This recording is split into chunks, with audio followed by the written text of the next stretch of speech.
Buenos días otra vez a todos los que os habéis incorporado. Gracias por elegir esta opción de fuentes documentales, porque tenemos otra competencia. El que va a llevar el relator, le dejo el testigo a José Luis, colega y amigo, y también colaborador y coordinador de esta mesa. Dejo la palabra a José Luis. Tenemos por delante cuatro comunicaciones. Gracias, José Carlos. Vamos a retomar ahora la sesión segunda de la mesa 4. Vamos a seguir el orden que está establecido en el programa y vamos a comenzar por Vicente Urones Sánchez. Continuaremos con María Teresa Rita Romero, después Álvaro Ávila y Rafael Ángel García Lozano. Es una sesión que va a tener un gran componente artístico, por así decirlo, la relación entre las fuentes documentales y el arte. Va a comenzar Vicente Urones, que es musicólogo.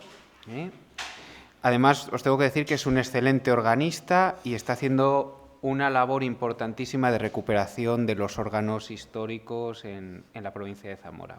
Una labor que hay que apoyar. Cuando quieras.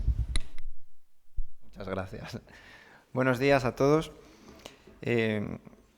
Comenzamos. Me toca abrir plaza con este título hacia una catalogación y estudio de las fuentes del canto llano en la provincia de Zamora. El corpus musical, comúnmente llamado gregoriano, tiende a dividirse cronológicamente en dos etapas aproximadamente coincidentes con los periodos históricos medieval y moderno. De hecho, en esta última época, la moderna, se prefiere hablar de canto llano y no de gregoriano. Salvo unas pocas excepciones, las fuentes litúrgico-musicales medievales conservadas en la provincia de Zamora se encuentran custodiadas en el Archivo Histórico Provincial de Zamora y han sido estudiadas desde un punto de vista musicológico por Kathleen Nelson. Las fuentes de la Edad Moderna, en cambio, se encuentran dispersas por diferentes archivos e instituciones religiosas o civiles. De estas, muy pocas han sido examinadas en detalle y la mayor parte de los estudios realizados, con diferentes enfoques, como veremos, corresponden a trabajos académicos de grado y de máster. La Catedral de Zamora conserva 26 libros de canto llano mencionados por José López Calo en su catálogo de música de la Catedral de Zamora, que se dedica exclusivamente a las fuentes polifónicas. Víctor Aliste realizó su trabajo fin de grado sobre los graduales de esta institución. Alejandro Luis referencia en un artículo 2 libros del siglo XVI en los conventos de Santa Marina y el Corpus Christi. El de Santa Marina ahora se encuentra en León, una vez que las monjas han sido allí trasladadas. En el Corpus Christi, además, se hallan otros 6 libros, todos ellos del siglo XVIII, cuya particularidad consiste en ser libros propios de la orden franciscana. Están siendo actualmente estudiados por un servidor y Zulema Gallego. En la Colegiata de Toro hay 9 libros de canto llano, estudiados en primera instancia de nuevo por un servidor y posteriormente por Chiara Mazzoletti. El monasterio de Santi Spiritus de Toro contiene 9 libros escritos, todos manuscritos, entre comienzos del siglo XVI y finales del XVIII, que están siendo objeto de estudio de Judith de Miguel en Salamanca, también un trabajo fin de grado. Cada uno de estos trabajos pone el foco de atención en unos aspectos: codicología, ornamentación, contenido litúrgico, contenido musical, paleografía musical o conexiones con otras tradiciones, cuando no solamente una descripción superficial. En cambio, no existe un catálogo sólido y unificado de todas estas fuentes, algo que debería ser prioritario para facilitar los trabajos posteriores y plausiblemente lograr mayor calidad en estos. Esta intervención tiene un doble objetivo. En primer lugar, establecer criterios para realizar una catalogación uniforme de las fuentes del siglo XVI en adelante que cimente su posterior estudio, interdisciplinar pero vertebrado desde la musicología. En segundo lugar, mostraremos algunos ejemplos, algunos aspectos de especial interés de estas fuentes. Ténganse en cuenta que la delimitación cronológica a la que ya hemos aludido anteriormente, Edad Media, Edad Moderna, resulta un problema, pues hace que no siempre se establezcan relaciones entre fuentes de la Edad Media y de la Edad Moderna, como si hubiera una pared. Por esta última, la moderna, nos referimos a libros realizados desde el siglo XVI en adelante.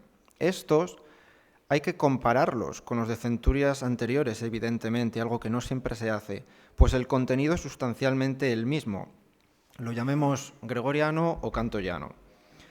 Otro de los ejemplos de dicotomía son los fragmentos y los libros completos, o estudiamos una cosa o la otra. A menudo los libros completos contienen hojas de guarda procedentes de otros libros, que igualmente se deben considerar, pues como dice Ana Suárez, son fragmentos de libros y por tanto son libros. Tomando como base algunos trabajos de autores como Elisa Ruiz, Cesareo Ruini o Marco Gozzi, se propone el siguiente modelo de catalogación específico para fuentes litúrgico-musicales. En primer lugar, algunos datos sobre la configuración exterior del libro. Posteriormente, la organización interna de este. Aquí es donde entra el trabajo musicológico, sobre todo, y litúrgico. Aquí se incluyen aspectos tanto propiamente codicológicos como litúrgicos y musicales. La realización del catálogo cristalizará ya en algunas conclusiones. Además, no será solo el cimiento de un estudio total, como se dijo anteriormente, vertebrado desde la musicología, sino que mostrará vías de estudio para investigadores de diferentes disciplinas. En lo que al ámbito de la musicología se refiere, las fuentes deben ser estudiadas desde una doble óptica, global y local, en busca de hallar posibles redes de conexión entre tradiciones locales. Un ejemplo es la melodía para el himno Stabat Mater, que no la secuencia de mismo nombre y texto, localizada hasta el momento únicamente en libros de la Catedral de Zamora y la Colegiata de Toro. En los siguientes minutos se mostrarán algunas particularidades de importante valor científico, con el fin de mostrar algunas de las relaciones musicales, culturales y litúrgicas existentes tanto con fuentes del entorno como con otras foráneas. Se atiende también a aspectos relativos a la práctica coral, muy importante, lo que supone pasar de lo material a lo inmaterial, el canto. A nuestra izquierda podemos ver un graduale de mediados del siglo XVI, perteneciente al convento del Corpus Christi, y a su derecha un Missarum de Tempore, impreso en 1598 en la Colegiata de Toro. No, impreso en la Colegiata no, conservado, está impreso en Madrid. Ambos contienen el canto de comunión Lutum Fecit, pero no en el estilo romano, esto es lo interesante, sino en un estilo aquitano.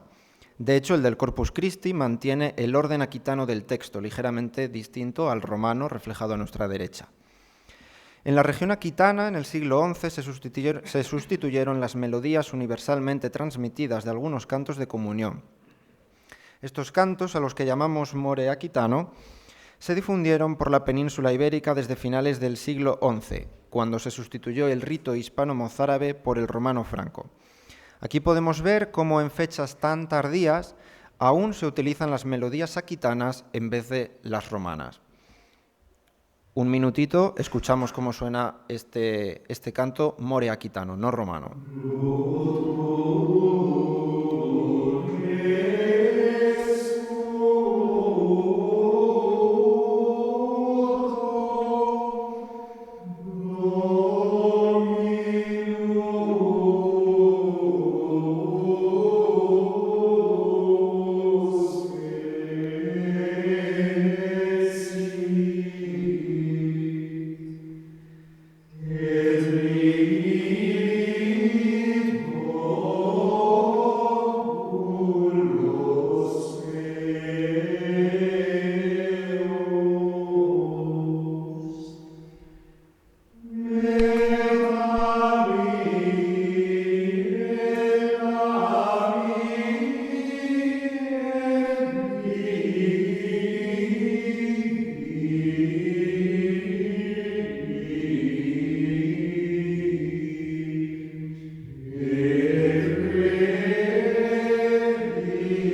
mismo modo que hablamos de cantos more aquitano,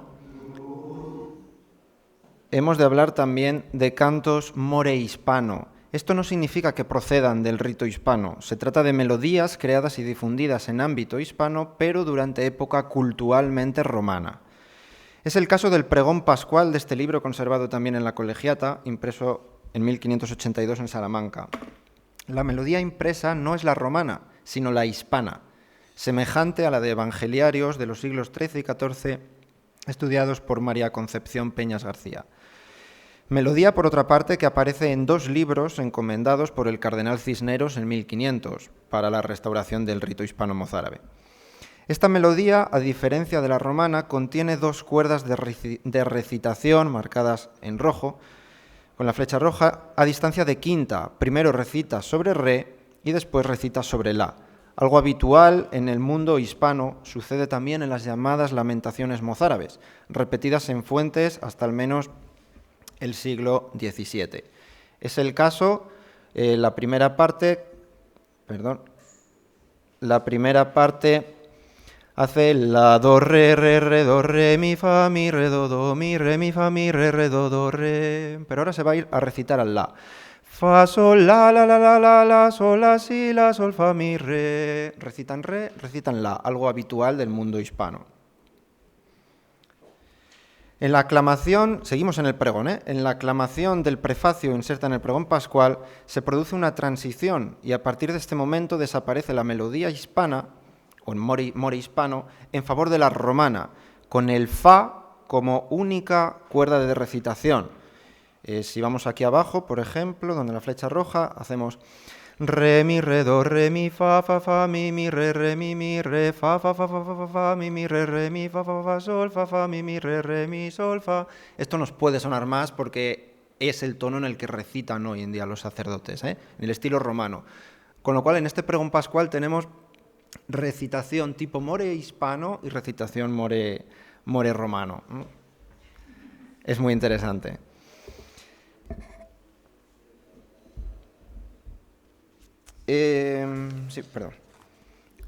Retornamos al gradual del convento del Corpus Christi para hablar de un fenómeno asociado a la interpretación. Durante la Edad Media el canto gregoriano se transmitió habitualmente de manera oral. Eran el Magister y el Armarius quienes tenían acceso a los libros, principalmente. La memoria se iba perdiendo y cada vez era más importante cantar con el libro delante. En este gradual, como en la mayor parte de las fuentes de este tipo, se anota solo el primer hemistiquio del versículo sálmico, señalizado en azul, Inclina Domine aurem tuam. Si se sabe de memoria, que era lo habitual, solo hacía falta señalar la fórmula final de la cantilación, señalada en color rojo, para poder cantar todo el versículo completo. Justo debajo del marco azul, podemos ver con otro tipo de letra el segundo hemistiquio de este versículo, et exaudime quoniam inoperis et pauper sumego. Más abajo, una mano diferente ha musicalizado todo este segundo hemistiquio, de modo que ya se puede cantar todo leyéndolo, ¿no? Sin la memoria. Este fenómeno se da en la práctica totalidad de este libro y muestra que el Salterio de David no estaba ya completamente memorizado y quizá prefirieron dejar todo el texto por escrito para no errar. Con estos ejemplos, muy pocos, se ha querido mostrar algunos aspectos relevantes testimoniados en las fuentes de canto llano de la provincia. La realización de un catálogo uniforme permitiría no solo poner todo esto en orden, sino establecer relaciones entre distintas fuentes y sentar una base sólida para la realización de estudios futuros. Dicho esto, quizás sea el momento no de realizar este catálogo, sino de indagar y hallar más fuentes desconocidas procedentes de diferentes instituciones de la provincia. ¿Cuántas habrá dispersas por diferentes lugares, por no hablar de las que corrieron la peor de las suertes? Dijo el poeta francés Paul Valéry: los libros tienen los mismos enemigos que el hombre, el fuego, la humedad, las bestias, el tiempo y su propio contenido, como muestra este cantoral en el que la secuencia dies irae se ha cancelado. Cuando estos textos quedaban obsoletos, cuando estas fuentes, quedaban obsoletas, eran desfragmentadas y reutilizadas, a veces incluso mal vendidas, y no hace tanto de esto. ¿Cuántos hemos visto hojas con notación musical cubriendo protocolos u otros libros, o aquellas que cubren caños de madera de los órganos o se utilizaron para realizar lámparas? Incluso esas que hoy podemos comprar o ver en ferias y anticuarios. ¿Qué ha sido de los libros de coro que tuvo que haber en lugares tan ilustres como los grandes monasterios de la provincia? Poco podemos hacer ante este bibliocausto, como lo define Iglesias Fonseca, pero mucho con las fuentes conservadas que reflejan no solo el canto oficial de la Iglesia Católica, sino también el uso y la idiosincrasia de cada institución religiosa, las relaciones intraeclesiales y la existencia de tradiciones litúrgicas locales o regionales. Soy laico, pero con alma benedictina, y me gusta siempre despedirme con esta cita de San Benito. Muchas gracias. Va a intervenir a continuación María Teresa Rita Romero Mato con la comunicación que lleva por título El noroeste zamorano, la historia de Sanabria y Carballeda contada por sus protagonistas. Sí. Buenos días a todos. Quiero presentarles El noroeste zamorano, que es un periódico centenario, 103 años, editado en Sanabria. Ahora explico, pero este es el original. Y son 4 páginas que, miran, los nervios no me deja abrirla. Y este es el interior. O sea, que existió el noroeste zamorano. Crecí escuchando noticias familiares sobre el mismo e incluso manejando ejemplares de los primeros años 30. Y cuando pude dedicar tiempo y esfuerzo para ordenar e investigar directamente el periódico, recibí de mi primo Fernando Romero Pérez la colección encuadernada y celosamente guardada de la obra de su padre, don Enrique Romero Escudero, natural de Villar de Ciervos, un verdadero pionero y filántropo cuya figura crece al conocerlo. De momento, parece que los únicos ejemplares existentes de esta primera etapa son los que están en mi colección particular. Fue tan grande la empresa para Sanabria y Carballeda principalmente, pero también para toda la provincia de Zamora en general, que hay que darle visibilidad y reconocimiento, y es lo que pretendo transmitirles a ustedes para que sirva de estudio de estos años clave para nuestro desarrollo. Será, por tanto, mi comunicado el único basado en datos ciertos, documentos de la época y consulta directa del periódico de nuestra comarca o región. El noroeste zamorano se autotitulaba Periódico quincenal e independiente, defensor de Sanabria y Carballeda. Nacido hace un siglo, el 15 de febrero de 1920, y fue algo más, altamente necesario, útil e indispensable, como dijera de sí misma la Guía del Viajero en Zamora de 1895. Con la singularidad de ser un documento original y único, que nos legó por escrito los hechos y los anhelos locales que expresaban directamente nuestros padres, abuelos y bisabuelos, porque escribían sobre sí mismos, sin personas interpuestas, siendo además un medio de propaganda activa en su lucha civil por la mejora social y de las infraestructuras de que carecían, por amor a la tierra donde nacieron y que tan olvidada ha estado por los que tenían la obligación de engrandecerla. En la visita del rey Alfonso XII en septiembre de 1877, no se habían mejorado en la provincia las lamentables condiciones heredadas de su abuelo Fernando VII, y las autoridades del momento les ponen la postración provincial existente, más que en el resto de España, considerando que somos un rincón oscuro por el que solo pasan 3 carreteras, la de Villacastín a Vigo, la de Madrid a La Coruña y la de tercer orden que va a Alcañices. Y será esa falta de medios de comunicación concretos, caminos vecinales, carreteras, puentes, ferrocarril, correo postal, teléfonos, telégrafos, etc., desatendida y acentuada en Sanabria y Carballeda 33 años después de la visita regia, la primera preocupación de nuestros antepasados y el germen de donde nace el noroeste zamorano, como medio de expresión y de presión, para aunar esfuerzos y conseguir soluciones, dejando constancia quincenalmente de todo ello, porque el primer requisito para que una comarca cualquiera pueda asomarse al mundo, progresar, enriquecerse e ilustrarse, es que abunden las vías de comunicación. Un ejemplo escandaloso de este abandono y de la falta de carreteras fue la larga demora en la reconstrucción del puente de San Francisco, por desviación de los fondos en la carretera nacional de Villacastín a Vigo, por el que además se accedía, como ahora, a la villa de la Puebla de Sanabria.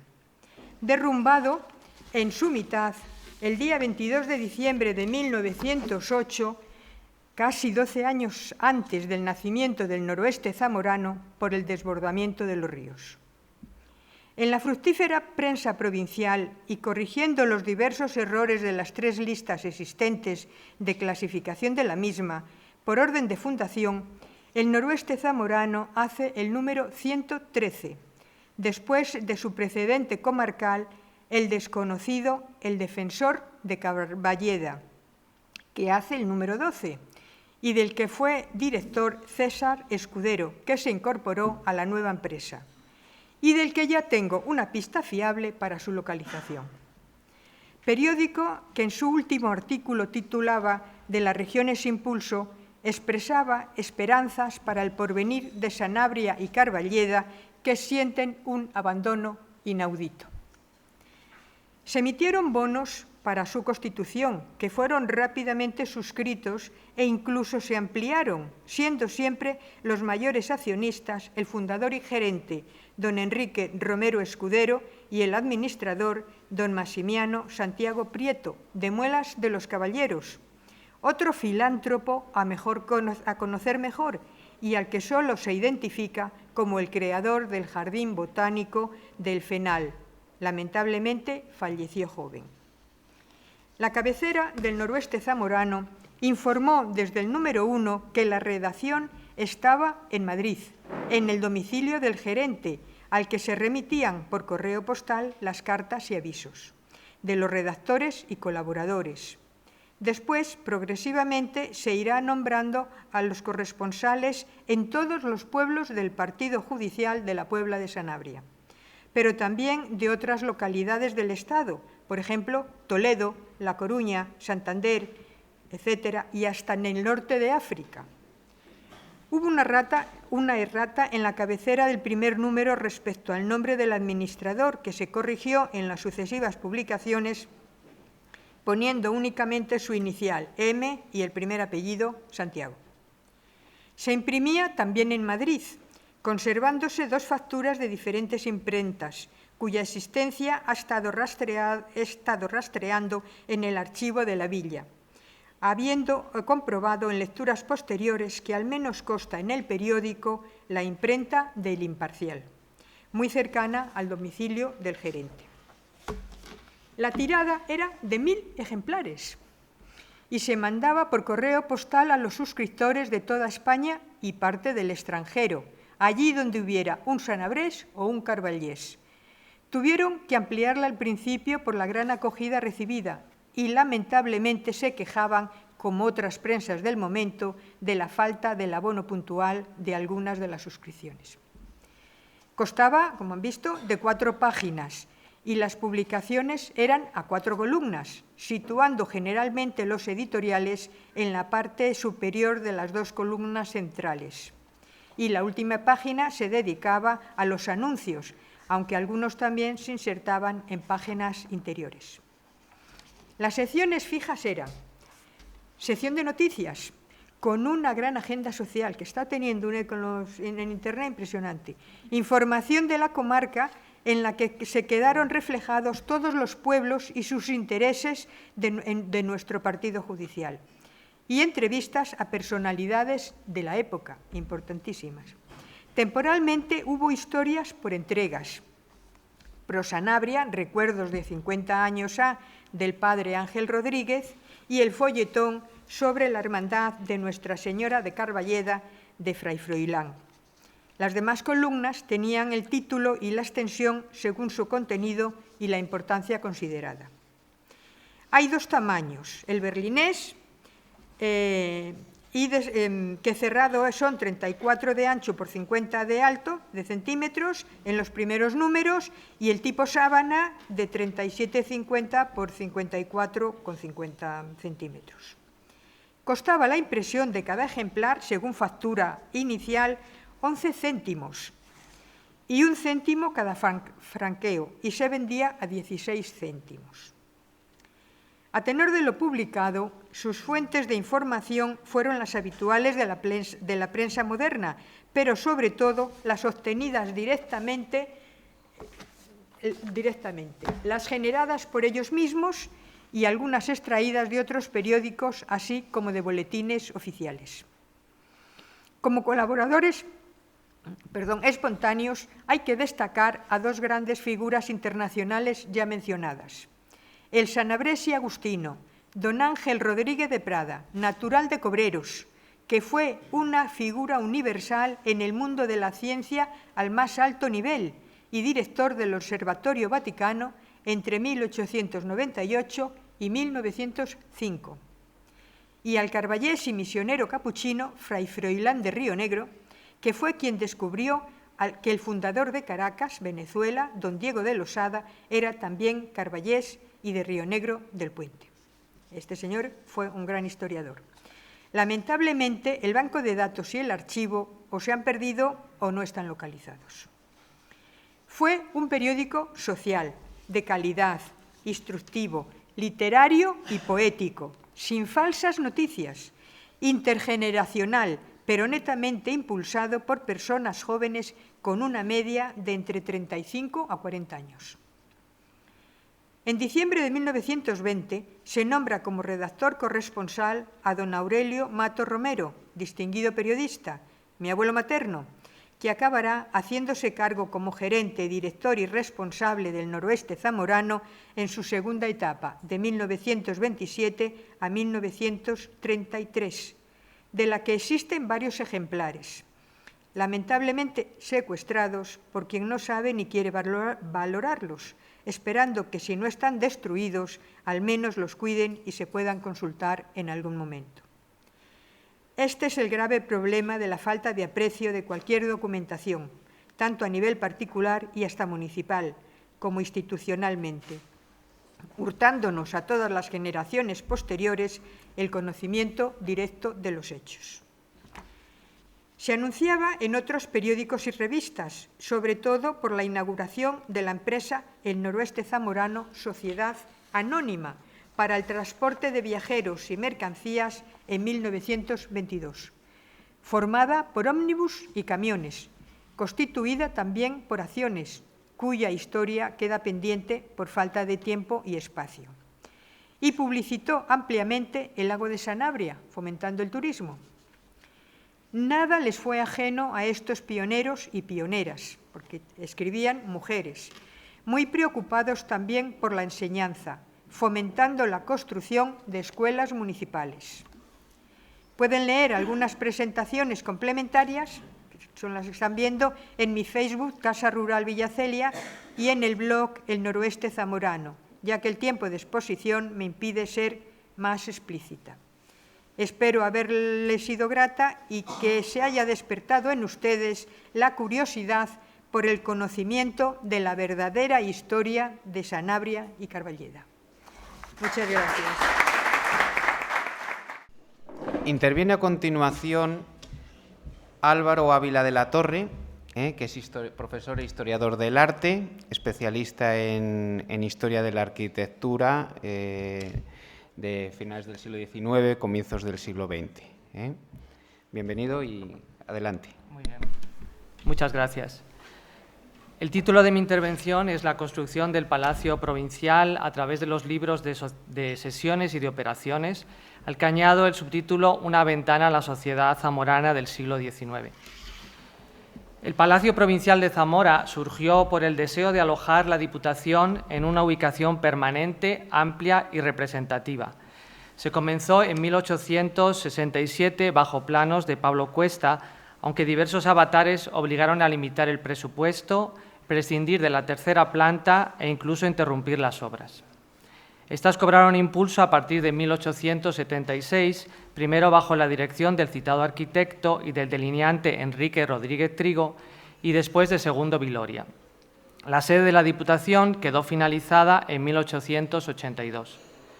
Si interesantes resultan los grandes trazos de la gestación del inmueble, que cubrí cuando hice mi tesis doctoral, también lo es su intrahistoria, dado que permite ir más allá de un conocimiento general para sacar a la luz a los trabajadores y sus condiciones, los materiales, su origen y uso y los avatares y acontecimientos contemporáneos. En definitiva, ir más allá del proceso constructivo, aportando datos para otras concepciones historiográficas más relacionadas con la historia social y menos con la historia del arte. Para este objetivo, el Archivo de la Diputación custodia varios fondos. En ellos se reproduce con una minuciosidad extraordinaria cuándo y dónde se desarrollaron las obras, el tiempo que se tardaba en finalizar las intervenciones, los problemas que surgieron en el acopio de materiales y para qué se usaron, etc. En primer lugar están los libros de actas de los plenos y de la Comisión de Gobierno. Bien es verdad que sus resoluciones se centran más en la historia con mayúsculas del Palacio, pero marcan los grandes hitos en los que se engarzan las partes del relato. La decisión de la Diputación de realizar las obras por administración, es decir, contratar directamente a los trabajadores y adquirir los materiales, fue fundamental, pues exigió una comisión que debía consignar prolijamente todo lo que aconteciera. Sus actas como tal no han llegado hasta nosotros. Sin embargo, se conserva un breve cuaderno que recopila resoluciones relativas a la construcción de la sede provincial, entre ellas lo dictaminado en las reuniones de la citada comisión, entre noviembre de 1875 y junio de 1876. Son escasas las sesiones celebradas en ese lapso. Entre sus acuerdos hay contratos para suministros con sus correspondientes precios. Los diarios de operaciones son la principal herramienta para componer la intrahistoria del Palacio. Todos siguen una estructura similar. Grosso modo, una sucesión de apuntes sumamente detallados en los que se cita a los obreros presentes y su ocupación. A continuación se habla del material, de su procedencia y método de entrega, así como de otros datos de interés del día. Hasta octubre de 1880 son anotaciones diarias. A partir de entonces, a veces se agrupan jornadas en una única entrada sin explicación aparente, desde 2 días seguidos hasta 18. Hoy los diarios son 3, pero dado que el último aparece identificado como el 7º, deducimos que tanto entre 1878 y 1880, como a partir de enero de 1881, fueron redactados más diarios hoy desaparecidos. Por suerte, el periodo sin diarios de operaciones puede ser cubierto con otros documentos custodiados en el mismo archivo. En primer lugar, por 2 compilaciones de certificaciones de pagos. En ellas, la estructura del relato es diferente. La Comisión de Obras presenta a la de Gobierno liquidaciones quincenales para su aprobación.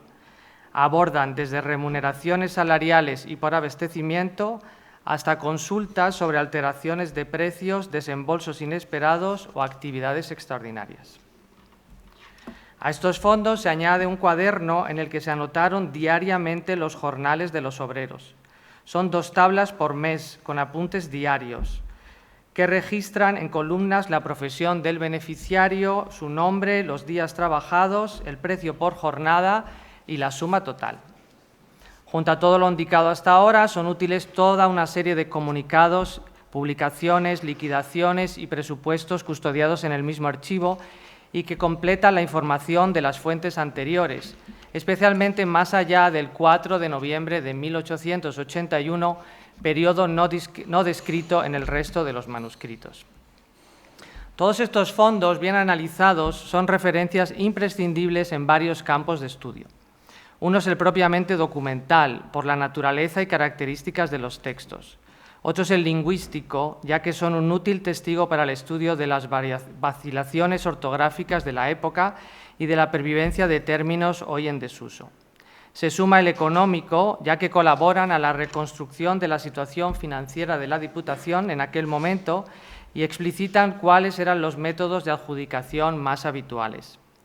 Ayudan asimismo a los estudios artísticos, pues incluyen datos sobre creadores reconocidos, obras de arte, algunas hoy desaparecidas, otras planteadas y nunca materializadas, y detalles sobre la duración de los procesos creativos. También al sociológico. En los manuscritos se transmite una forma de concebir la sociedad. Se recogen acontecimientos y se evidencia, por ejemplo, la estratificación social y los roles de género. Es imposible aludir extensamente a todas estas esferas en estos minutos, por lo que, conscientes de las conexiones con todas las anteriores, nos centraremos en la laboral y la constructiva. Las fuentes documentales desvelan la presencia de más de 150 trabajadores, citados con nombre y primer apellido, sus jornadas laborales y sus sueldos. El grupo más numeroso es el de los peones, que asciende a 45. 24 son los canteros, 11 los carpinteros. A 7 llegan los tejeros, 5 los areneros, 4 los oficiales de albañilería y 4 también los carreteros y los herreros. Encontramos 2 caleros, 2 serradores y un único hojalatero. Puesto que a partir de 1878 se decide que la mayor parte de las intervenciones se hicieran por concurso, hallamos varios contratistas para la cristalería, la pintura, la albañilería y la carpintería. En el cuaderno de jornales está el cómputo de las ganancias diarias. Los peones eran los que menos ganaban, casi la mitad que un carpintero o un oficial de albañilería, y los que más los canteros y escultores. Estas retribuciones no variaron sustancialmente en el tiempo. Su interés es máximo, puesto que hay datos valiosísimos para una investigación sobre el poder adquisitivo y los niveles de renta de nuestros antepasados. Enlazando con el ámbito de los estudios sociales, las fuentes mencionan la colaboración de hasta 20 residentes del cercano Hospicio, institución dependiente de la Diputación, que fueron forzados a recoger escombros. No hay muchos aportes sobre las condiciones laborales bajo las que se desarrollaban los trabajos en el palacio. Cabe decir únicamente que quedaron reseñados 2 accidentes, uno en la propia obra y otro en una cantera de Corrales. Al primer herido, el peón Estanislao Vega, se le permitió cobrar medio jornal los días que estuviera ingresado. Respecto al descanso, se consideraban festivos los domingos, salvo para descargar suministros, y las fiestas religiosas, más numerosas que en la actualidad. Además, en 1878 y solo en 1878, la actividad cesó a mediodía por ser el martes de carnaval, y el día 19 de marzo los albañiles y carpinteros descansaron en honor a San José. Hubo algunos acontecimientos contemporáneos al proceso constructivo que afectaron al mismo. El más importante fue la visita de Alfonso XII a Zamora, que nos hemos referido antes, el 10 y 11 de septiembre de 1877. Fue la causa de que se trabajara el día previo, domingo, para vestir y adornar el andamio de la fachada principal y de que se librara las 2 siguientes jornadas. También se registraron ferias taurinas, festejos en honor al monarca por su boda o grandes chubascos y nevadas que impidieron las operaciones. La documentación ignora el lugar de residencia de los obreros en casi todos los casos, pero con toda probabilidad vivían en la capital provincial. Había algunos toresanos como Acisclo Domínguez y Cándido Gallego. Aniceto Escuadra era de Coreses, Daniel Vienes residía en Corrales del Pan y Luis García fabricaba tejas en el Perdigón. Hemos contabilizado un número considerable de canteros con apellido gallego. Dado que Galicia ha sido siempre una tierra con tradición en la labra de la piedra y sus profesionales han desplegado su actividad a lo largo de los siglos por toda España y Portugal, tal vez procedieran de allí. Gracias a la minuciosidad de los registros se incluyen los acopios de herramientas, por lo que conocemos también la contribución de los comerciantes. La utilidad de toda esta información para cualquier estudio sobre el tejido industrial y comercial de Zamora es indudable. La ausencia casi absoluta de mujeres es un hecho destacado, aunque lamentablemente no resulte sorprendente en el panorama laboral de la época. Aparecen únicamente 3. 2 de ellas, Manuela y Águeda Hernández, fregaron los suelos del palacio el 8 de diciembre de 1880. La tercera, Fabiana Casas, regentaba con su hijo un almacén de madera. Algunos de los operarios colaboran durante largos periodos de tiempo, mientras que otros lo hacen en temporadas cortas. En general permanecen la jornada entera, aunque en ocasiones asiste la mitad del día, con la posibilidad de hacerlo solo 3/4 o 1/4. Frecuentes son las ausencias en días sueltos, seguramente porque compatibilizaban su labor con otros empeños. Naturalmente, su participación va variante en función de la fase edificatoria. Los materiales, su adquisición y procedencia representan otro campo de sumo interés por ayudar a profundizar en el conocimiento del propio edificio y como aportación al estudio de la construcción en Zamora y su provincia. Una primera observación es que Viloria, al tomar las riendas del palacio, ordenó la supresión de los materiales costosos en la decoración de interior, optando por la imitación. Según se reseña, el ladrillo se fabricó en su mayoría en las tejerías de la ciudad, aunque hubo aportes ocasionales de otras localidades, como Toro y El Perdigón. Se nombran diversos tipos: grueso, común, bonito y fino jabonero. Respecto a la técnica de fabricación, por restricciones presupuestarias, se decidió que las piezas latericias se secaran al aire libre, encargando reconocer las inmediaciones del río Valderaduey a fin de encontrar el lugar más conveniente para la operación. El ladrillo se empleó en todo el inmueble, traslose de los muros perimetrales, pilares, arcos, tabiques. Sabemos también de algunos precios y medidas. La piedra fue de 3 tipos. Las fuentes citan el granito silicificado de Sobradillo de Palomares y la arenisca de Corrales. A ellas habría que sumar la baunerita de Arcillo. La documentación informa de que con las 2 primeras se elevó la fachada principal, mientras que la tercera fue empleada en los peldaños del vestíbulo y los elementos pétreos de la escalera. La madera tuvo varios usos: marcos y batientes de huecos, pisos y soleras y andamiaje. Tanto la de taller como la de armar fueron adquiridas a la empresa Santiago Moral y Hermanos de Burgos, pero al comprobarse que no poseían las dimensiones y medidas requeridas, se buscó un nuevo suministrador, decantándose por la empresa local Fabiana Casas e Hijo.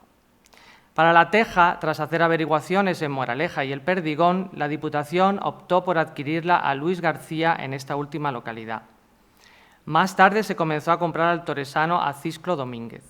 La cal y el yeso los aportó Bautista Bataller y el toresano Vicente García. Y así los textos añaden otros abastecimientos: la arena, el hierro, etc., todos utilísimos para cualquier estudio de la edificación en Zamora.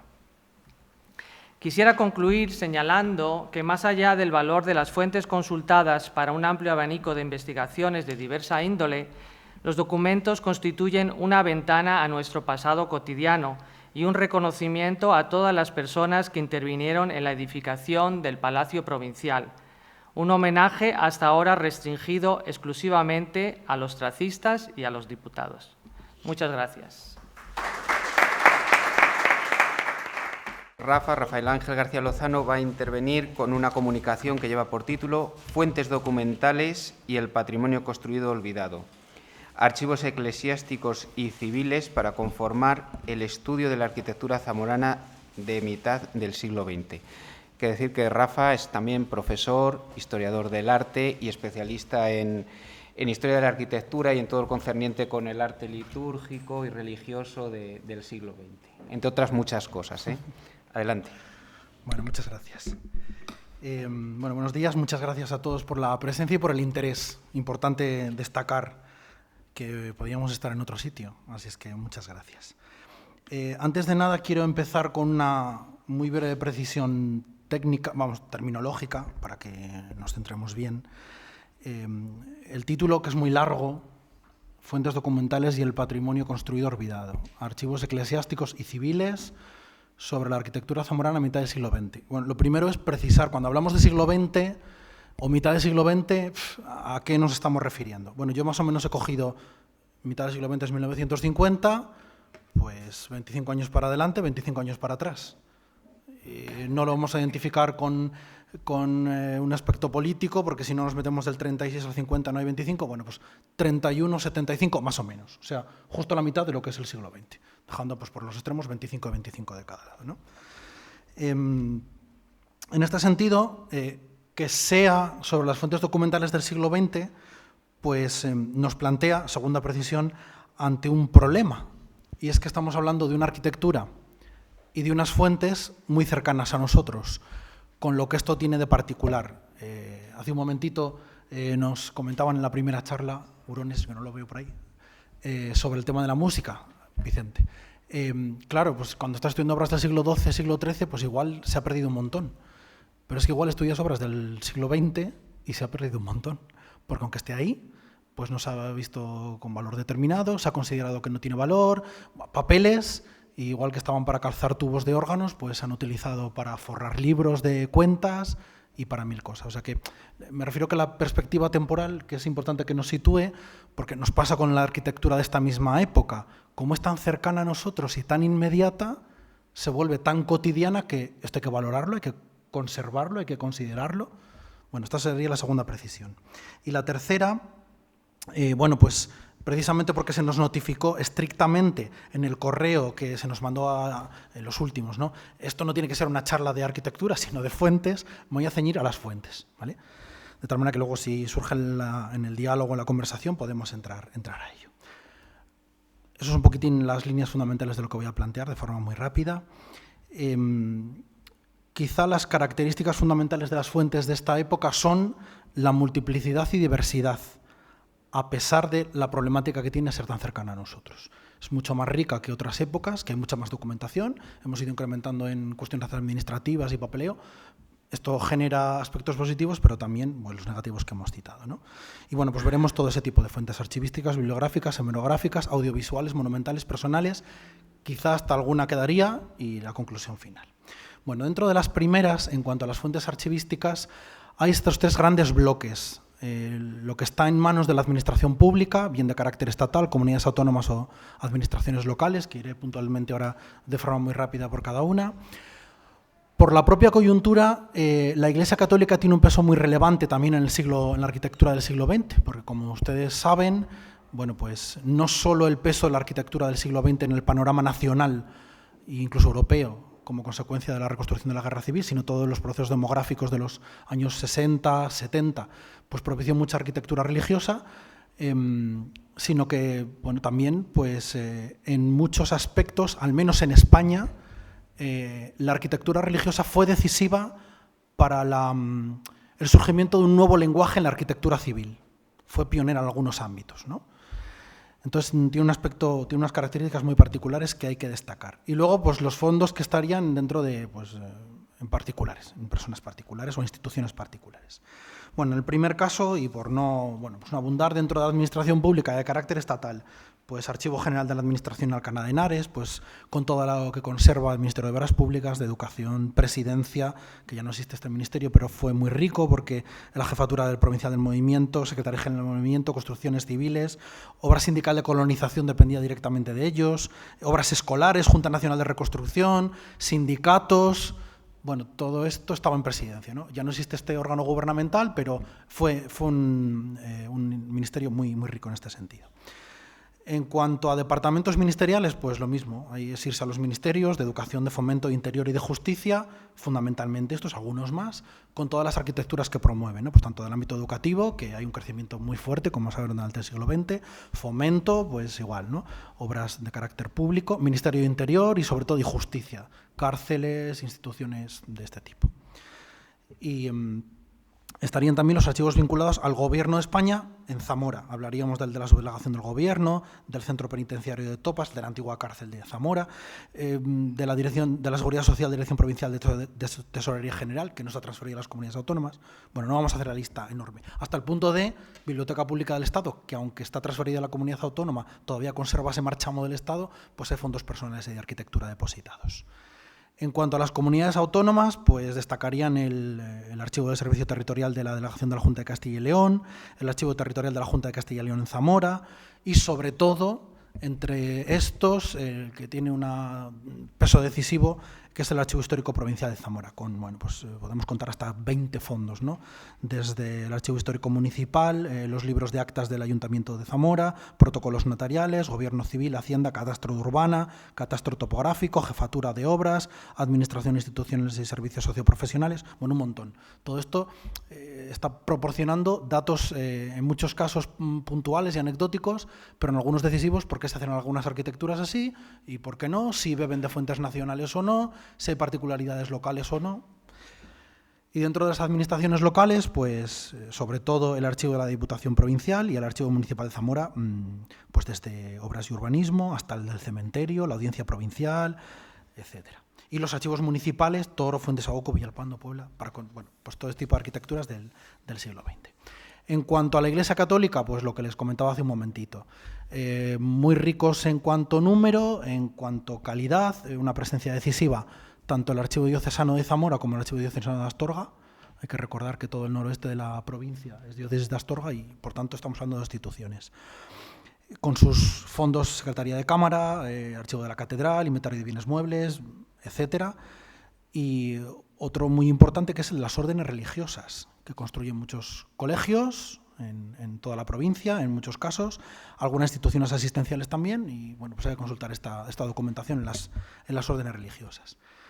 Y en el último caso, fondos particulares, pues nos estaríamos refiriendo a los colegios profesionales, Colegio de Arquitectos de León, la sede en Zamora del Colegio de Arquitectos de León, los archivos de los Consejos Superiores de Arquitectos de España, de aparejadores, del Colegio Histórico, la Hermandad Nacional de Arquitectos, el Colegio de Ingenieros de Caminos, etcétera, ¿no? Otras instituciones académicas como escuelas técnicas superiores, instituciones, Fundación Miguel Fisac, en Valladolid en la Escuela de Arquitectura hay un fondo de Torbado, y empresas particulares. No tenemos que olvidar que, por ejemplo, se me ocurre el último libro que hemos presentado, además estuvo la Diputación, hasta aquí el antiguo diputado, las empresas hidroeléctricas que promueven la construcción de poblados, instituciones que están ahí, ¿no? Y al final son fondos muy importantes, Fenosa, Saltos del Duero, con todos sus lugares, o incluso el Hotel Convento Primero, particulares, empresas privadas, ya no solo de servicio público, sino pues ya más particulares o de carácter familiar.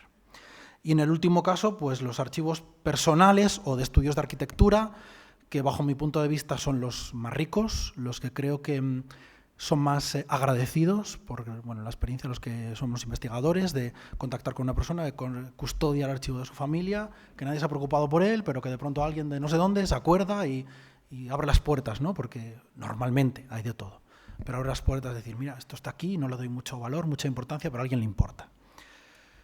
En cuanto a fuentes bibliográficas, pues lo he dividido de forma sencilla, ¿no? Bibliografía general, pues las que tienen que ver con la disciplina arquitectónica y artística, y nos iríamos a los clásicos libros de historia de la arquitectura, que no voy a enumerar aquí porque tampoco tiene mucho sentido, y los que tienen que ver con la contextualización general en Zamora, pues cuestiones de carácter histórico, demográfico, los referentes de los congresos de historia de Zamora, bueno, muchos de ellos, no es momento, ya están en la comunicación.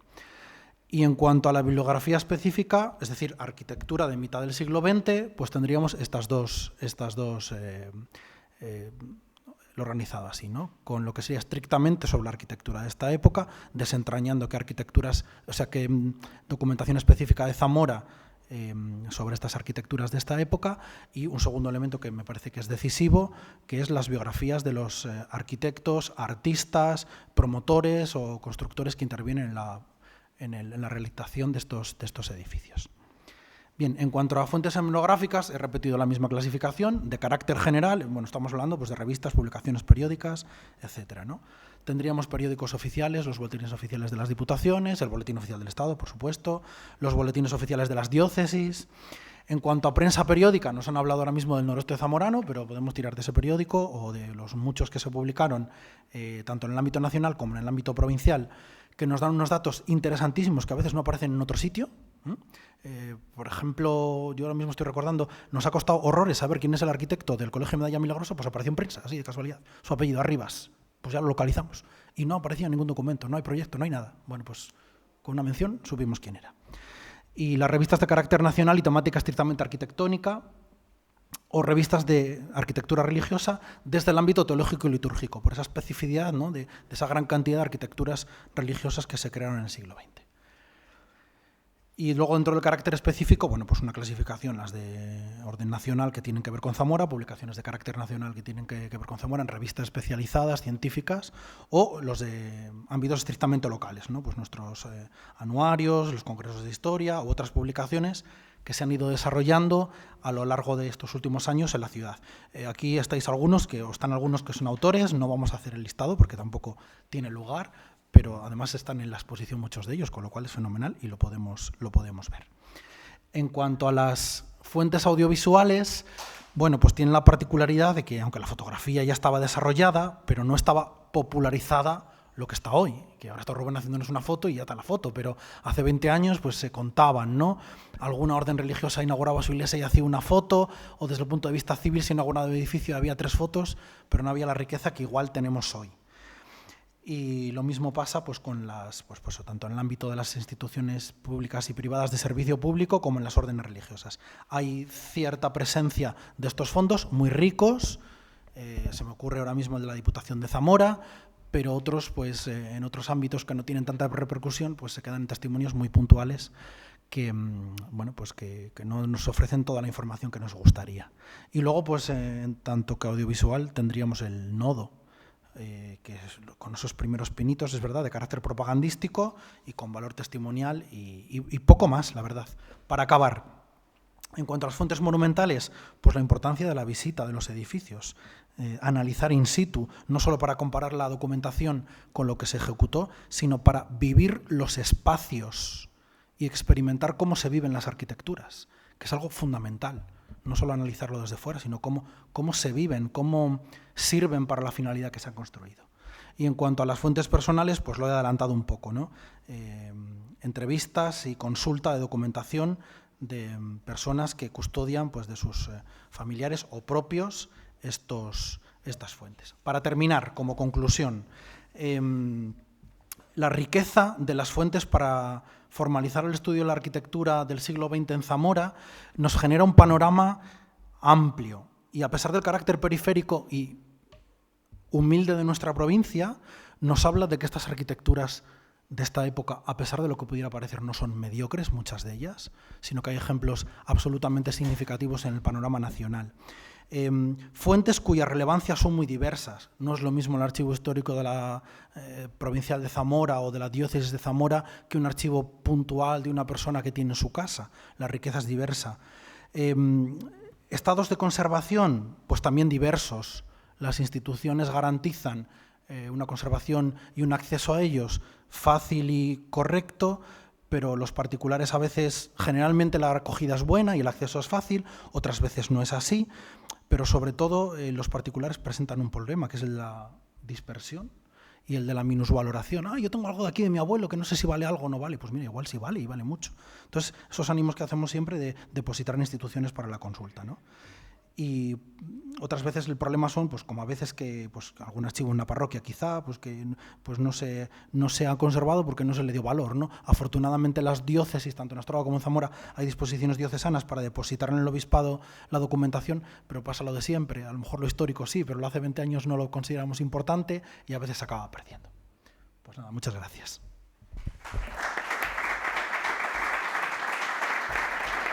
¿No se me da el tiempo? Perfecto. Gracias, Rafa, por ceñirte al tiempo y además por tu exhaustividad. Va a ser muy interesante consultar tu comunicación.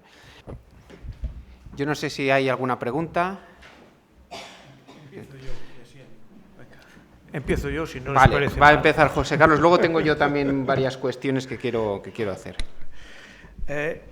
Rafa ha mencionado un tema que es, creo, bastante interesante por lo que toca al mundo de los archivos, ¿no? Es decir, la custodia de la documentación, que es muy reciente, ¿no? Entonces, claro, la moderna archivística lo que está pretendiendo es que el papel del archivero esté presente también en la producción de la documentación. En la producción, no ejerciendo de sujeto productor, no ejerciendo de oficina, pero sí de tener un control, una identificación de las series y, sobre todo, tener un programa de conservación de aquello que se está produciendo, ¿no?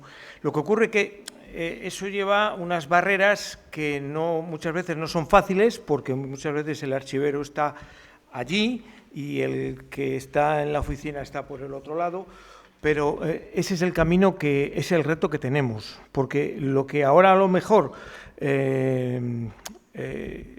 parece que no tiene importancia o que no le damos la importancia histórica que va a tener posteriormente, que simplemente tiene una importancia administrativa, pues luego, si no lo conservamos y no lo describimos y no lo conservamos debidamente, luego se nos va a perder. Por ejemplo, nosotros en el obispado, pues por ejemplo, todas las asociaciones que van caducando y que ya no hay relevo generacional, esta semana pasada pues hemos estado metidos con Acción Católica, masculina y femenina, entonces bueno, pues nos han dejado la documentación que tenían y bueno, por lo menos hay ya una conservación y se está haciendo un mínimo de nivel de descripción, por lo menos identificando series y construyendo un pequeño cuadro de clasificación, ¿no? Pero por ahí van los tiros. Por alusiones, ¿no? Además agradezco que lo menciones porque, claro, los investigadores cuando nos enfrentamos a esta realidad, y tú eres testigo de ello, claro, vas a lugares donde hay documentación o donde debe estar documentación y no está. Y no es que se haya utilizado un plano para envolver bocadillos, pero casi. Y claro, pues, a ver, realmente, o sea, no podemos tampoco situarnos como el centro del universo. Seguro que en todas las épocas históricas esto pasó, pero claro, quizá tenemos hoy las herramientas para considerar el valor que tiene esta documentación y, claro, pues un papel decisivo es el vuestro. Pero es que lo que estoy reivindicando es el papel del archivero en las instituciones, que muchas veces no tiene el reconocimiento que debería, tanto en civiles como en no civiles, o eclesiásticas. Es que no existe el archivero en las instituciones, que era lo que yo me refería. Es decir, vas a buscar... yo he trabajado en la administración local, me ha interesado siempre el tema documental y he organizado muchos archivos que no existían. El problema es, luego las diputaciones pues se han ocupado un poco de ese tema, pero no está concienciado. Hay papeles que desaparecen, que se han vendido a peso, documentación municipal vendida a peso como papel, y que yo llegué una vez a poder rescatar el libro del catastro del Marqués de la Ensenada, la copia municipal, porque decían, un libro viejo que lo vamos a tirar, espera, enséñamelo. Digo, ¿sabes lo que vale? Es que la palabra mágica, es decir, ¿sabes lo que vale? Tienes una carta de tu abuelo que estuvo en América y que se la mandó a su padre o viceversa. ¿Sabes lo que vale? Entonces, esa es la importancia. Ahora mismo, en los datos que yo he visto en el periódico, hace poco, pues yo subí una cosa muy pequeña de Otero de Centenos, es un pueblo pequeñito, y de repente he visto que ha salido una explosión. Me dice, ¡ay, que fulano! Es que es mi abuelo. ¡Qué alegría saber que existe ahí! Es decir, no tenemos esa conciencia, no le hemos inculcado quizás a nosotros mismos y a la gente que lo que tenemos es un tesoro y que hoy decimos una cosa que mañana nadie la sabe. Me decían a mí arriba, ¿pero existe el noroeste zamorano? Pues que existe el noroeste zamorano. Entonces, y así muchas cosas, con la documentación privada, con las cartas particulares. Tenemos que concienciarnos nosotros de que lo que tenemos tiene un valor y que hay que organizarlo. Y archiveros no existen a nivel municipal, que sería muy importante que se considerara esa figura.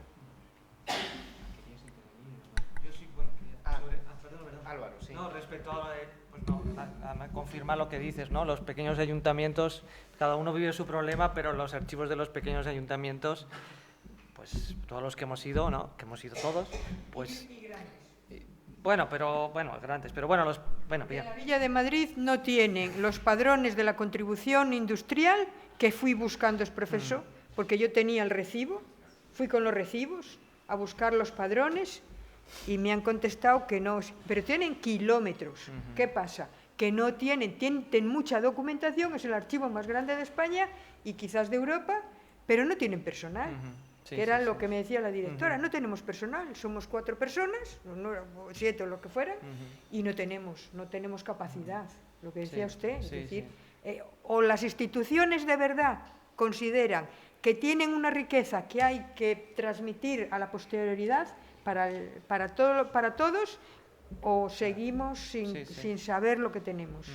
Sí, es el problema de la organización, de la custodia y de la consulta, ¿no? Los tres son muy importantes y en muchos archivos, pues yo estaba refiriéndome a los locales, pequeños ayuntamientos, pues pues es una labor abandonada con lógica por falta de personal y de formación, a lo mejor. Ahí la labor depende del secretario que toque. Bueno, por eso.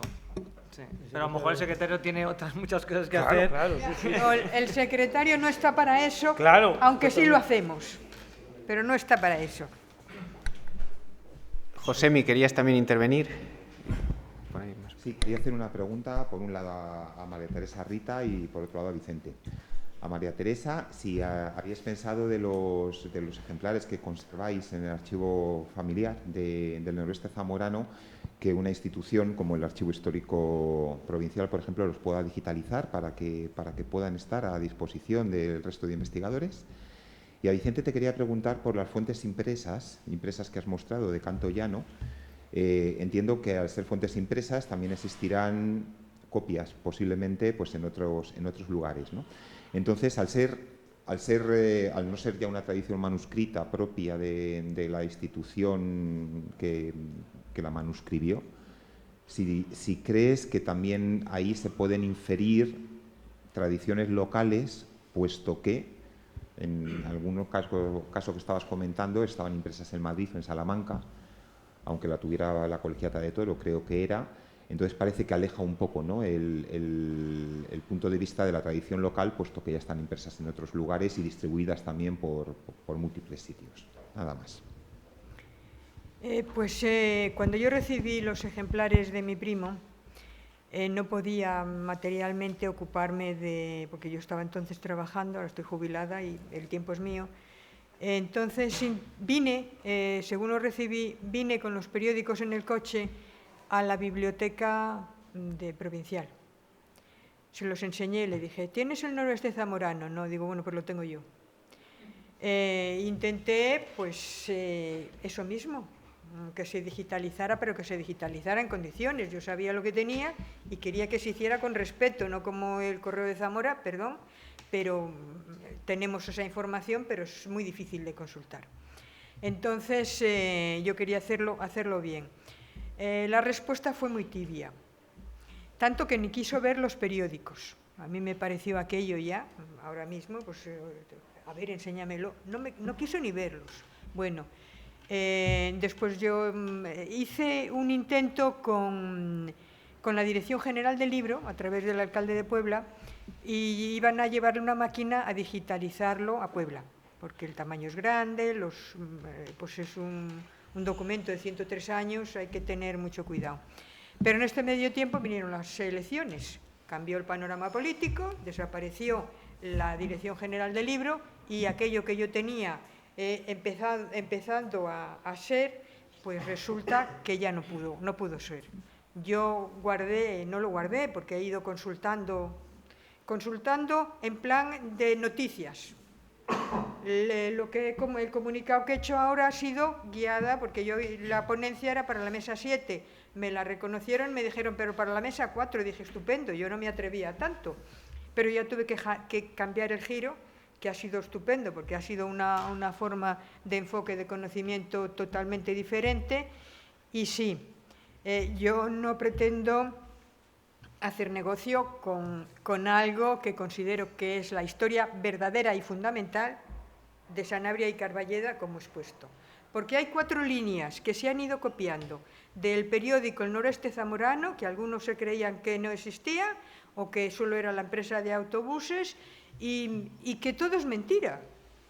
Por eso me he permitido decir, la única que está diciendo la verdad soy yo, que veo los documentos originales y tengo las facturas y tengo todo eso. Entonces, sí, yo quiero hacer una cosa bonita, una cosa para siempre y para conocimiento de todos, con una institución que me garantice que eso se va a hacer respetando la importancia que tiene y dando el reconocimiento a Sanabria y Carballeda. Insisto, ellos, lo que yo he repetido algunas cosas, eso por amor a la tierra donde nacieron y que ha estado desatendida por los que tenían la obligación de engrandecerla.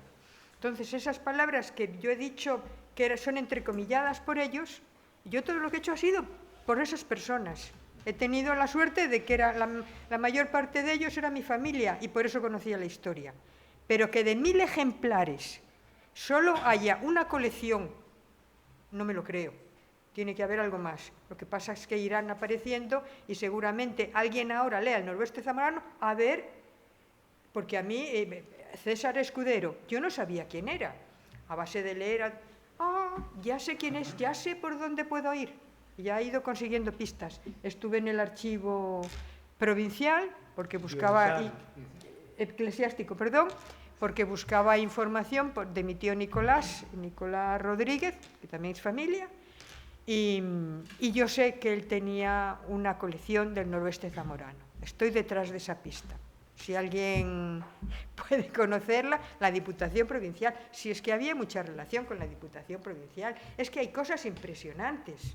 Es que hasta se trajeron de Madrid autobuses, vinieron en el tren. Una serie, parece una película moderna, pero lo hicieron ellos. Hay una película de los años 30 de votaciones que está rodada en Puebla, según baja la gente de la Plaza Mayor. Puebla de Sanabria en los años 30. Bueno, pero si es que salió en La Voz, en La Voz en Madrid, que era el periódico de Galarza. En Madrid había 3 periodistas. Julio Rodríguez, que he visto arriba, que me ha hecho mucha ilusión, porque ya sé quién es, del Imparcial, Ángel Galarza, de La Voz, y un tercero que no recuerdo exactamente, creo que lo han nombrado arriba, que no recuerdo exactamente. Bueno, pues esos los cita mi tío Enrique, que es el que hace grandes entrevistas, y porque mi tío Enrique fue el director de la Casa de Zamora en Madrid. Y la casa Maite, te pido un poquito de brevedad porque tiene que intervenir también Vicente. Perdón, la Casa de Zamora en Madrid nació como Casa de Sanabria y Carballeda. Perdón. Respondo a tu pregunta, sí. Evidentemente, para el estudio de tradiciones locales siempre es mejor el manuscrito, porque el impreso convierte en cotidiano eso que puede ser extraordinario, ¿no?, que decimos tantas veces. Por ejemplo, en la Colegiata de Toro, para rastrear, sí que en el archivo de la fábrica hay un par de fiestas propias de la Colegiata de Toro en el siglo XVII, la fiesta de la alienígena se llama. Describe cómo es toda la fiesta, cómo procesionan por la iglesia, van hasta la Torre del Reloj donde hay músicos, fuegos de artificio. Eso es una tradición local que no está testimoniada, ¿no?, digamos, musicalmente. Sí nos dice qué cantos se hacen, por ejemplo. Un cantoral que hay en la Colegiata, junto a otro ejemplar idéntico que hay en Ledesma, el de Ledesma está muy blanquito, los folios. No están tan usados como el de la Colegiata. Bueno, son signos de que igual determinada liturgia, la que sea el pregón pascual, por ejemplo, al que hemos aludido, que no se cantara así. Puede ser, pero es difícil. Y sí que también hay pruebas de rechazo a nuevos impresos que llegan a una institución, como por ejemplo, pienso en la Catedral de Salamanca cuando recibió la edición Medicea. Ese libro se guardó y ha estado 300 o 400 años guardados, estaba blanco, no se había tocado. Claro, alguien dijo, o Felipe II, cuando le llegan las normas nuevas de Trento, y él dijo, acabamos de gastarnos 14.000 corderos en unos cantorales manuscritos, no vamos a aceptar esto. Van a seguir con su manera de cantar en este caso. En cuanto a la tradición local, es verdad que se pierde mucho con los impresos, hay que ir siempre al manuscrito. Aunque el manuscrito musical realmente no refleja tampoco la tradición local, si no es musicalmente y poco. Por ejemplo, esto moreaquitano, pero es que es general por toda la península. Rubén, una cuestión en alusión a lo que ha dicho Josemi, que era la gran pregunta que te haríamos todos, si no en público, en privado, te perseguiríamos, etcétera, etcétera, después, ¿no? Bueno, no hay nadie con mando en plaza, pero estamos 2 vocales del instituto y contigo, Josemi, vamos a hacer un triunvirato ahora mismo. Yo creo que la pelota está lanzada y eso hay que hacerlo. Es decir, yo creo que está el Florian, la Diputación, que podría ser una vía para poder conseguir eso. Y en relación a lo que ha comentado Rafa, de que falta documentación, claro, hablas de los últimos 20 años. Efectivamente, a un folleto de hace 20 años, pues igual no se le da el valor. Pero hay un problema. Con el cambio de la ley de depósito legal, ahora quien está obligado a depositar es el editor y no la imprenta. Es verdad que la imprenta no depositaba todo, pero se depositaba más. Ahora al final, como eso es un trámite que te lleva un par de días, etcétera, etcétera, pues tiras el folleto, no lleva depósito legal, no termina en la Biblioteca Pública de Referencia y ni en la Biblioteca Nacional, y se puede dar el caso de que, vamos, documentos de lo que se llama efímera, ¿no?, de folletillos y demás, que tienen, hombre, el de hace 20 años, depende para quién, puede tener mucho valor o menos, ¿no? Estoy pensando, por ejemplo, en la propaganda electoral, con ese museo que hay vinculado a un departamento de sociología de la UNED, que es el mayor depósito de pegatinas electorales y de folletos, etcétera, etcétera. Pues eso ahora mismo, que nadie le daría valor en su momento, va teniendo mucho, ¿no? Y yo creo que el cambio de la ley de depósito legal afectó bastante en ese sentido a ese tipo de materiales, ¿no? Estoy pensando, pues eso, tú que has trabajado con órdenes religiosas, folletos de colegios, etcétera, ¿no? Y aunque no se ha hablado, pero bueno, lanzo la pregunta de cara ya al café o a la comida, ¿no? Sé que la administración, el material digital, bueno, pues tiene sus protocolos y demás, la administración pública. Pero ¿qué pasa con lo que no es administración? Es decir, nosotros hemos trabajado con asociaciones de migrantes que ya solo tienen un formato virtual. Es decir, ya no hay sede, ya no se constituyen como asociación, pero funcionan como asociación y hacen lo mismo que hacían las asociaciones de migrantes en los años 50, pero a nivel virtual. Me paso el día haciendo pantallazos del grupo galego en Londres, por ejemplo. Es la única forma de mantener alguna, porque además el depósito de todo eso está en Silicon Valley, ni siquiera está, es decir, bueno, una reflexión para ese tipo de documentación no tan oficial, que no tiene esos protocolos que tienen las instituciones públicas con la documentación digital y que, bueno, pues te da mucha información en el futuro y se va a perder. Y como fuentes de información, post en Facebook, en Twitter y cada vez más ricas. Bueno, hay de todo, pero algunas cada vez más ricas, pero efímeras y... Bueno, es la sociedad líquida en la que vivimos, yo lo decía Bauman. ¿Más preguntas? Yo no sé si quería intervenir. Luis Miguel, ¿querías decir algo?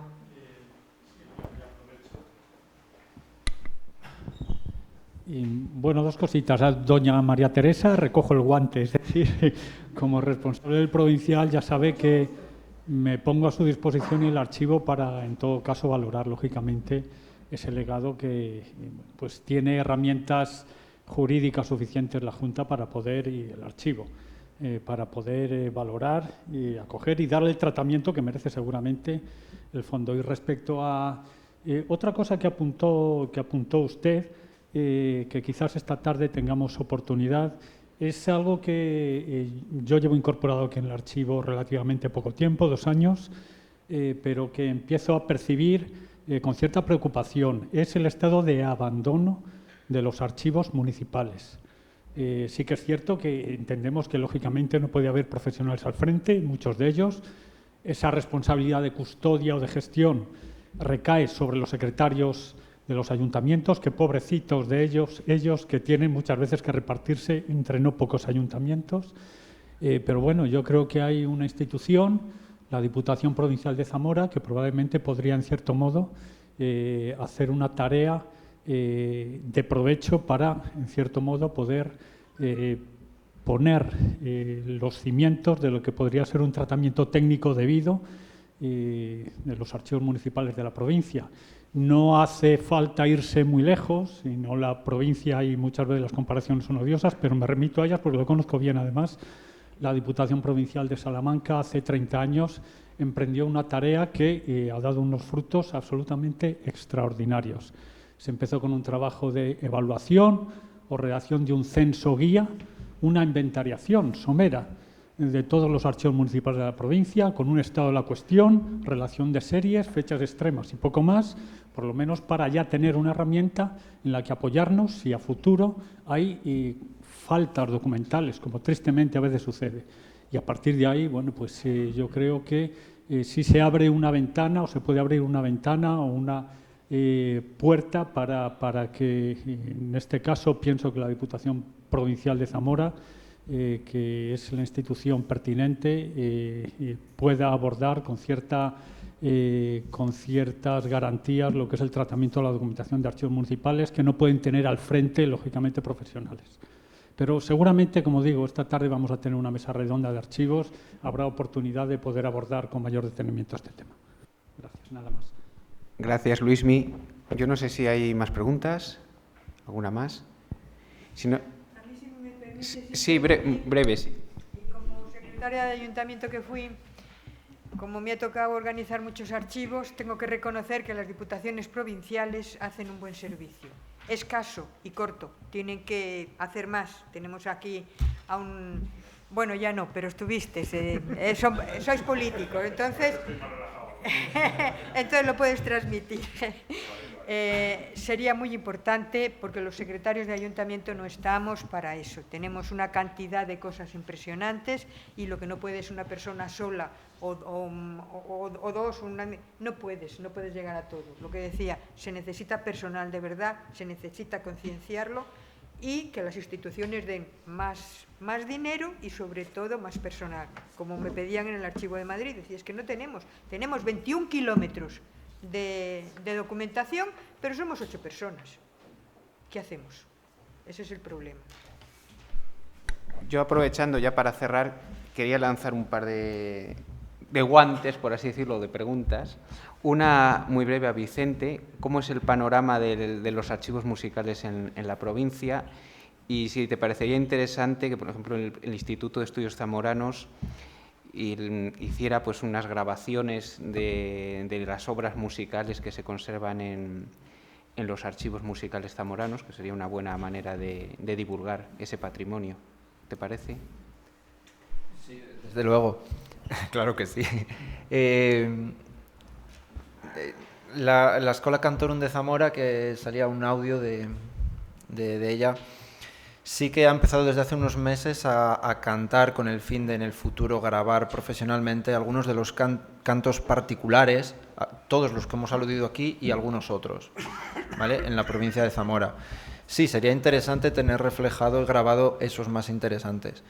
En cuanto a lo de los archivos, yo, por ejemplo, en el diocesano, en el de la catedral, con los cantorales yo no he trabajado, solo he hecho Víctor Aliste, alguna vez me ha comentado algo. Los que yo he trabajado están en monasterios siempre, o en la colegiata. No hay problema, porque normalmente las monjas o los sacerdotes te prestan, te dejan todo y ya está. No te pueden facilitar mucho, pero te dan toda libertad para trabajar. No. Bien. Y la otra pregunta iba dirigida, o la otra reflexión, a Álvaro Ávila. Es sobre el propio Palacio Provincial. Estaríamos probablemente ante uno de los mejores o el mejor ejemplo de artes decorativas del siglo XIX en Castilla y León.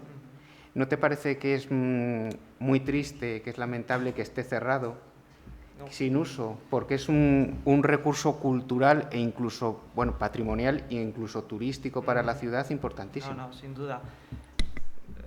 Que esté cerrado el Palacio Provincial, como tú dices, es sí, como conjunto y además perfectamente documentado, ¿no?, de ornamentación y con artistas de primer nivel, Barrón, que esté cerrado y no esté a disposición, bueno, para la visita turística o para cualquier otro tipo de uso, creo que es lamentable, ¿no? Y bueno, es que creo que Zamora tiene que apostar, lo tengo que decir yo, pero tiene que apostar por la arquitectura de finales del XIX, principios del XX. El modernismo, o sea, necesitamos un museo del modernismo o algún tipo de casa modernista, algún lugar, y el Palacio Provincial no es modernista, pero bueno, muestra muy bien pues lo que llamé en su día la segunda edad de oro de la arquitectura de Zamora, ¿no?, que necesita un reconocimiento, y si no podemos bueno, pues convertir una casa de Ferriol en un museo modernista, yo creo que el Palacio Provincial tiene que desempeñar ese papel de escaparate y lugar de exposición y difusión y reconocimiento de esa arquitectura de finales del XIX, y el 20, Rafa, la prolongamos hasta donde tú quieras. Sí, Rafa, adelante. No quiero meterme en donde no me tengo que meter, pero hace unos años se barajó, seguramente hay razones que desconozca, que la Oficina de Turismo de Zamora, que está en la Marina y que por tanto hace que mucha gente que no entra... Bueno, es de la Junta, perdón. Cierto. Se barajó... Eso es, exactamente. Al final esa se va a trasladar. Vale. Yo creo que esa idea, que yo creo que es muy interesante, es decir, abrimos el Palacio Provincial porque metemos la Oficina de Turismo ahí, lo tenemos en el lugar de tránsito y de paso abrimos el Palacio Provincial. Sería, vamos, ojalá salga de aquí. Ya. Fenomenal. Pues cogemos el guante que nos lanza Álvaro también, ¿no? Decir, bueno, que no sea solo una sala, sino que haya una disponibilidad. Desde luego, como centro de recepción de visitantes, es una excelente idea y esperamos que salga adelante. Bueno, pues si no hay más cuestiones, os invitamos al coloquio, a la mesa debate coloquio que tendrá lugar esta tarde a partir de las 4:30 sobre el panorama de los archivos en la provincia de Zamora. Estáis invitados a asistir y a participar. Y a la 1, por supuesto, ahora tenéis, por eso también cerramos para hacer un pequeño descanso, tenéis una ponencia de Felipe Maillo en la sala principal del Congreso. Muchas gracias.